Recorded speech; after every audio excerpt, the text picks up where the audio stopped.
Ang mga sinaunang kabihasnan ay lumitaw sa mga lugar kung saan ang heograpiya ay naayon sa agrikultura. Sa pag-unlad ng agrikultura, ang tao ay nakapag-produce ng labis na pagkain. Dahil sa hindi naman lahat ng bagay ay kaya nilang i-produce o matatagpuan sa kanilang lugar, naisipan ng mga taong makipagkalakalan. Napag-isipan din ng tao na hindi lahat sila ay kailangang magsaka. Ito ang naging simula ng pagkakaroon ng iba't ibang propesyon at interes na naging sanhi ng pagyabong ng isang lupain o pook. Sa ganitong proseso, nagsimula ang mga sinaunang kabihasnan sa Timog Silangang Asya. Halina't ating talakayin ang mga sinaunang kabihasnan sa Timog Silangang Asya. Magkahawig man ang proseso, nagkakaiba pa rin ang uri ng kabihasnang nahubog sa mainland at insular Timog Silangang Asya. Ito ay bunsod ng magkaibang geographical na kalagayan o lokasyon ng mga ito. Unahin muna natin ang mga sinaunang kabihasnan sa mainland o pangkontinenteng Timog Silangang Asya. Una ay ang kabihasnang Funan. Ang Funan ang sinaunang estado ng Cambodia na pinaniniwalaang naging kauna-unahang maunlad na ekonomiya sa Timog Silangang Asya. Ito ay naging maunlad, bunsod ng masaganang agrikultura at pakikipagkalakalan. Ang Funan ay nagsimula sa masaganang lambak ng Mekong River noong unang siglo CE. Sa kasalukuyan, ang Funan ay saklaw ng ilang bahagi ng Vietnam, Thailand at Cambodia. Ang kahariang ito ay nagkaroon ng ugnayang kalakalan sa pagitan ng ika-3 hanggang ika-6 na siglo sa India at China. Ito ay dating nagpapadala ng tributo o buwis sa emperador ng China bilang pagkilala sa kapangyarihan nito sa rehiyon. Pinatutunayan naman ng mga natuklasang labi ng mga Funanese na nagkaroon ng mahalagang impluwensya rito ang kulturang Indian.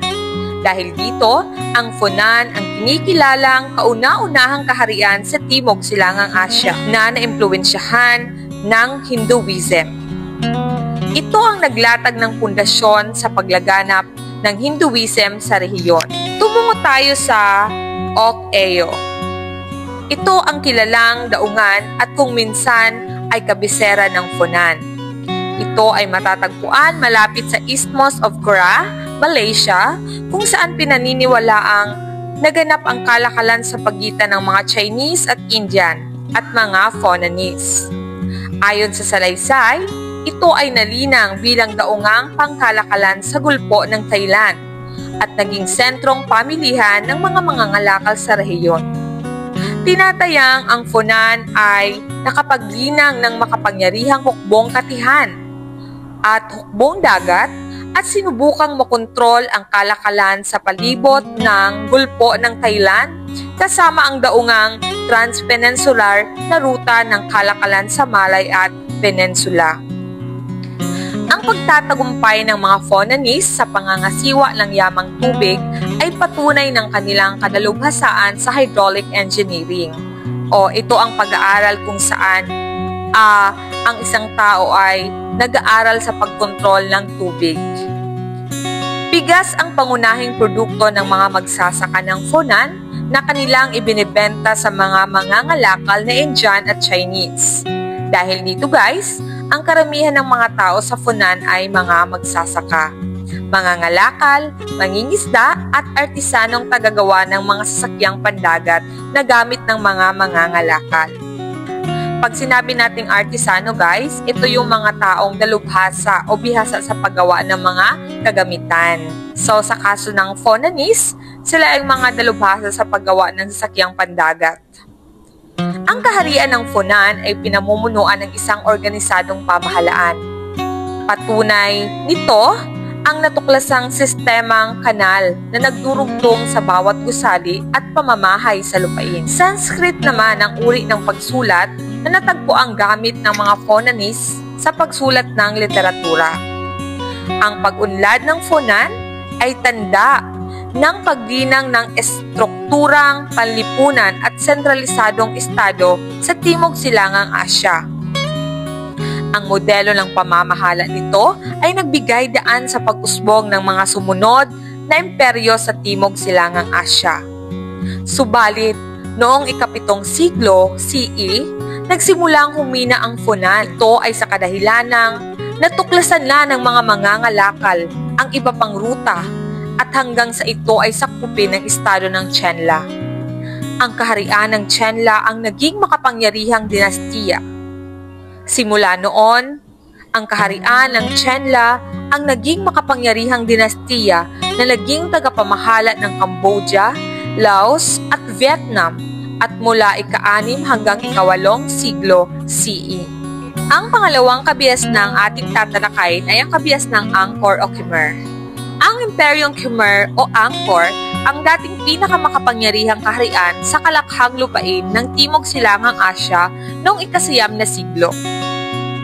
Ito ay sumibol mula sa kabiasnang Funan na itinatag noong 802 CE at nanatili hanggang 1431 at sa kasalukuyan, ito ay binubuo ng Cambodia, kalakhan ng Timog Vietnam, Laos at Thailand. Ang hangganan ng imperyo ay abot hanggang hilagang China, Timog Malaysia, kanluran ng Myanmar, timog ng kaharian ng Champa o Timog Vietnam at West Philippine Sea. Sa ilalim ng pamumuno ni Jayavarman II, pinangibabawan ng kahariang ito ang kalakalan sa pagitan ng India at China.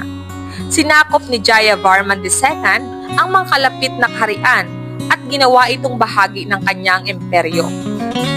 Itinatag niya ang kabisera ng Khmer sa lungsod ng Angkor.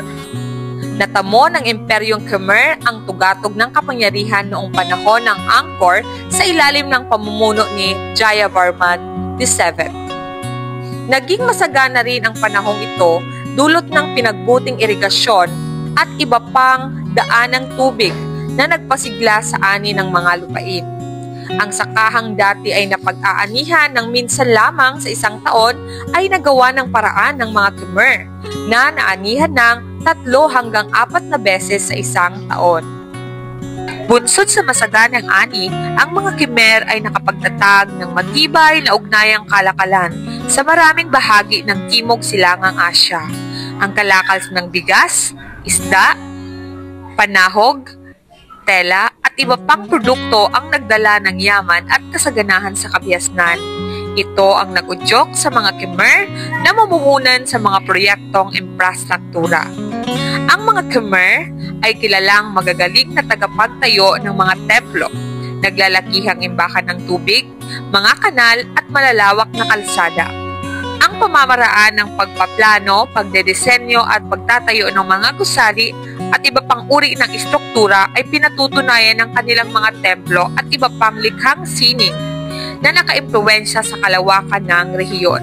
Sa Khmer matatagpuan ang isa sa mga nakakamanghang templo ng Angkor Wat na mistulang representasyon ng sandaigdigang relihiyon ng Hinduism.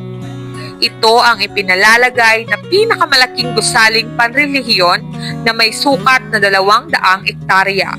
Tinatayang ito ay ginawa sa loob ng 30 taon na sinimulan pa ng isa sa mga pinakadakilang hari ng imperyo na si Suryavarman II noong 1122 CE.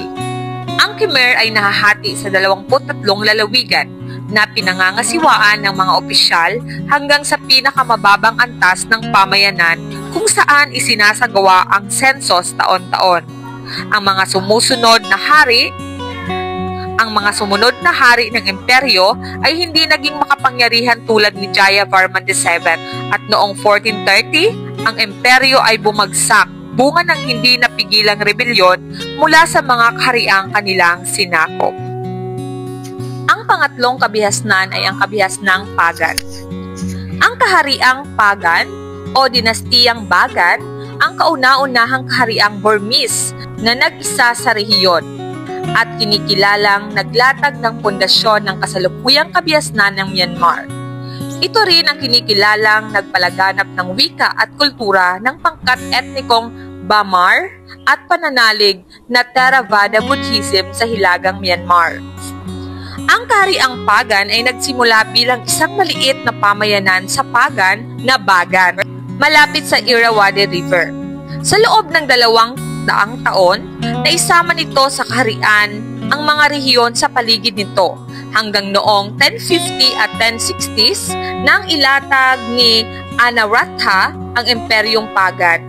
Si Anaratha ang kinikilalang unang hari ng kahariang Pagan.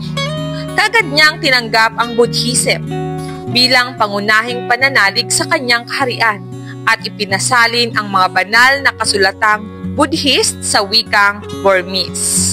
Noong ika-12 siglo, napalawak ng sumunod na hari kay Anaratha ang kanyang impluwensya sa katimugan ng Myanmar at hilaga ng Malay Peninsula, silangan ng Salween River, hanggang sa hilaga ng kasalukuyang hangganan ng China. Kung kaya't, noong mga panahon ng ika-12 hanggang ika-13 siglo, ang Imperyong Pagan at Khmer ang kinikilalang pangunahing imperyo sa rehiyon ng mainland Timog Silangang Asya. At ng mga panahong ito, ang wika at kulturang Burmese ay unti-unting nangibabaw sa itaas ng lambak ng Irrawaddy. Sa pagkakataong ito, ang mga sumunod na hari kay Anaratha ay nagpagawa ng mahigit sa 10,000 templong Buddhist sa Bagan Archaeological Zone kung saan natagpuan ang 2,000 nito. Ngayon ay talakayin naman natin ang susunod na kabiasnan, ang kabiasnang Tonggo. Ang Tonggo ang kilalang nagharing dinastiya sa Burma o kilalang Myanmar ngayon noong kalagitnaan ng ika-15 siglo hanggang mga huling taon ng ika-18 siglo. Ito ay higit na kilala bilang ikalawang imperyong Burmese na pinamunuan ng mahigit sa 7 magkasunod-sunod na hari ng dinastiyang Tonggo sa loob ng humigit 200 taon. Naririto ang mga namuno sa kabiasnang Tonggo. Una ay si Haring Menkienyo noong 1531 to 1550. Siya ay karaniwang kilala bilang tagapagtatag ng dinastiyang Tonggo noong 1486 hanggang 1599 sa tumadi sa itaas ng Setang River, silangang sentral ng Myanmar. Ngunit, ayon sa mga manunuri ng kasaysayan ng Myanmar, ang karangalan ng pagtatatag ng bansa ay higit na karapat-dapat na ibigay sa kanyang anak na si Tabensweti. Ito ay sa kadahilanang si Tabensweti ang nagbuo sa imperyo. Kung kaya't, ang pagkakatatag ng dinastiya ay maaaring ikonsiderang mula 1486 hanggang 1752 o 1531 hanggang 1752. Maraming kaharian ang kanyang nasakop dahil sa kanyang matagumpay na kampanyang militar. Ngunit sabi nga natin na ang lahat ay may katapusan. Maraming pananalakay ang kanyang ginawa hanggang sa siya ay nabigo at talunin ng puwersa ng mga rebelding Thai sa Ayutthaya. Ang sumunod na namuno sa kabiasnang Tonggo ay si Bayinawong noong 1551 hanggang 1581. Sa ilalim ng kanyang epektibong pamumuno, ang Tonggo ang naging pinakamakapangyarihang estado sa Timog Silangang Asya. Marami din siyang nasakop na kaharian at marami ding nanakop sa kanyang kaharian. Subalit, isang araw, noong 1581, napaghandaan na sana ni Bayinawong ang pagsalakay sa kaharian ng Arakan sa baybaying rehiyon sa katimugan ng Myanmar. Ngunit siya ay nabigo at namatay. Gayunpaman, ang dinastiyang Tonggo ay nanatili pa sa ilalim ng pamumuno ni Nanda Bayin noong 1581 hanggang 1599 at napalitan pa ng iba pang mga hari hanggang sa pamumuno ni Haring Mahadama Yaza mula 1733 hanggang 1752. Ngunit hindi na ito napamunuan ang Kalakhang Myanmar. Ang kabiasnang Le. Ang dinastiyang Le ay naitatag na magsimula ang Rebelyon Lamson ng pinamunuan ni Leloy Ampilusan na makikipaglaban sa mga hukbong Chino na sumakop sa Vietnam. Napalaya ni Leloy ang bansa mula sa pagkontrol ng dinastiyang Ming at sinubukang sakupin ang pakimugang bahagi ng tangway ng Indochina mula sa mga pahariang Indianized na Champa hanggang sa Lao at Myanmar. Ang pamumuno ni Leloy ay nasundan ng pamumuno ni Le Phan Tong. Pinalawak at pinatatag ng matagumpay niyang pakikipaglaban ang hangganan ng Vietnam. Pinalitan niya ang mga makapangyarihang aristokrato na mamahala sa mga rehiyon na maopisyal na pinitili sa pamamagitan ng Triennial Confucian Civil Service Examination na modelo mula sa China. Itinalaga niya ang pagkakaroon ng kodigong legal na kinilala bilang Hong Duc Code upang matiyak ang batatalaga ng katarungan sa hustisya. Itinaguyod din ni Le Tan Tong ang edukasyon at pagpapaaral sa pamamagitan ng batatalaga ng sistema ng paaralan at hinimok ang pagsulat ng kasaysayan at pagtangkilik sa sining at literatura. At higit sa lahat ay kanyang itinaguyod ang paglilinam ng ekonomiya sa pamamagitan ng mga proyektong pang-agrikultura at talakalan. Bunsod ng pagtatagumpay na ito, ang panahon ni Le Phan Tong ay kadalasang itinuturing na Golden Age ng huling dinastiya ng Le. Hindi tulad ni Le Phan Tong, ang mga sumunod na namuno sa dinastiyang Le ay kinontrol ng serye ng mga ambisyoso at mapangyarihang nobleng pidal. Ang dinastiyang Le sa ilalim ng pamilyang Nguyen. Inagaw ng pamilyang Mac ang kapangyarihan ng trono noong 1527, ngunit muli na ibalik ang trono sa mga Le sa tulong ng pamilyang Nguyen. Ngunit ang pamilyang Le ay namuno lamang ng pakunwari, at ang tunay na kapangyarihan ay pinagsaluhan ng dalawang pamilya ng Nguyen sa timog at ng Trinh sa hilaga.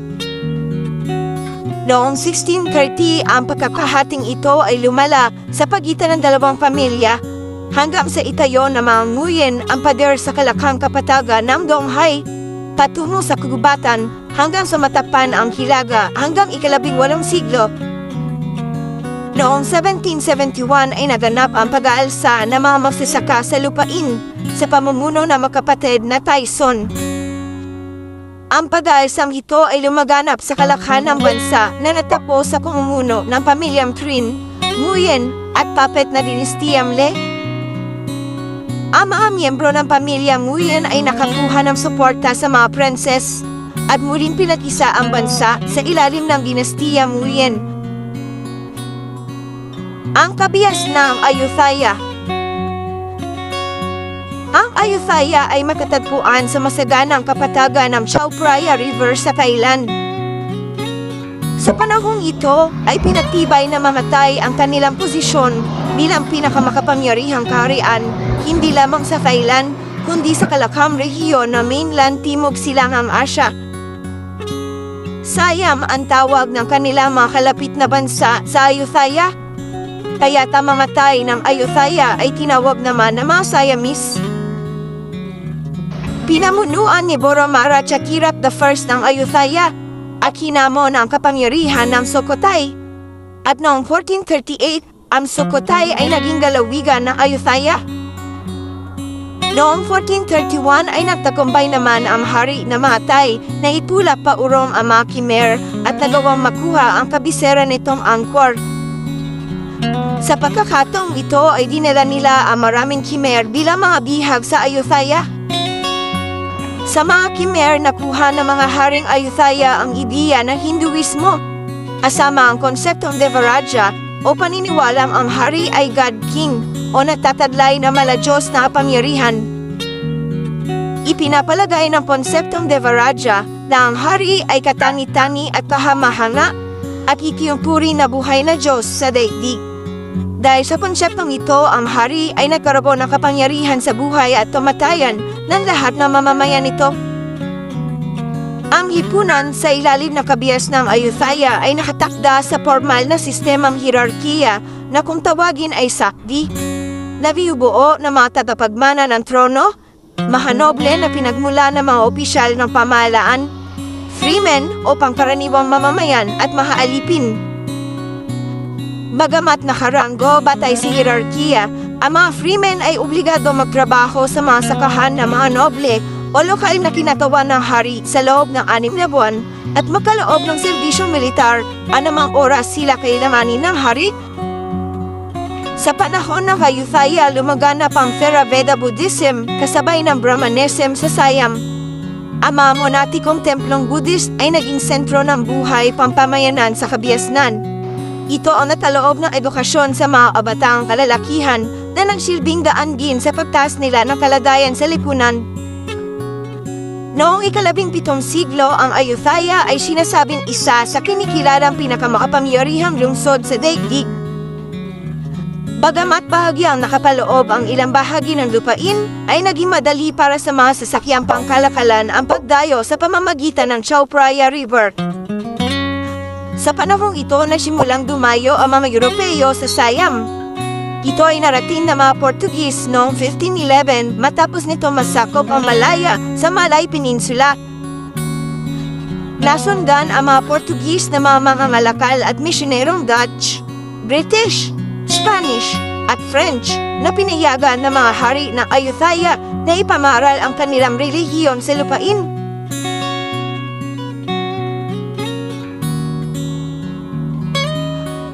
Bukod sa pakikipagkalakalan sa China at iba pang lupain sa Timog Silamang Asya, ang mga hari ng Ayutthaya ay nagpapadala rin ng tributo sa emperador ng China 3 beses sa isang taon.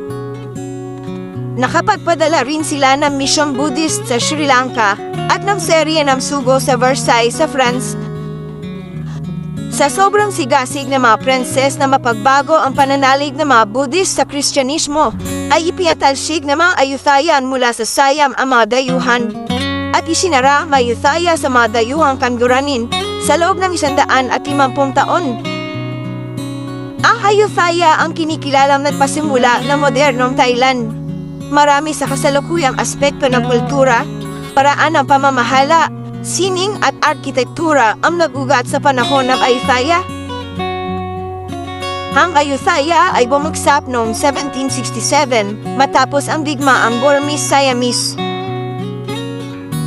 Ang hari ng mga Siamese at pamilya nito kasama ang libu-libong mga bihag ay pinatapon sa kaharian ng Burma at sinunog ang lahat ng mga tala at gawang sining ng Ayutthaya. Ang kasaysayan ng pagunlad at pagbagsak ng Ayutthaya ay nagbigay diin sa kalagahan ng papel na ginampanan ng estratehikong lokasyon, kalakalan, impluwensya ng ugnayang pangkapangyarihan at kultura sa pagkubog ng makapangyarihang kabiasnan. Okay, sana ay may natutunan kayo sa ating tinalakay na paksa. Sa muli, ito ay inyong kahistorya teacher Tetay. Maraming salamat!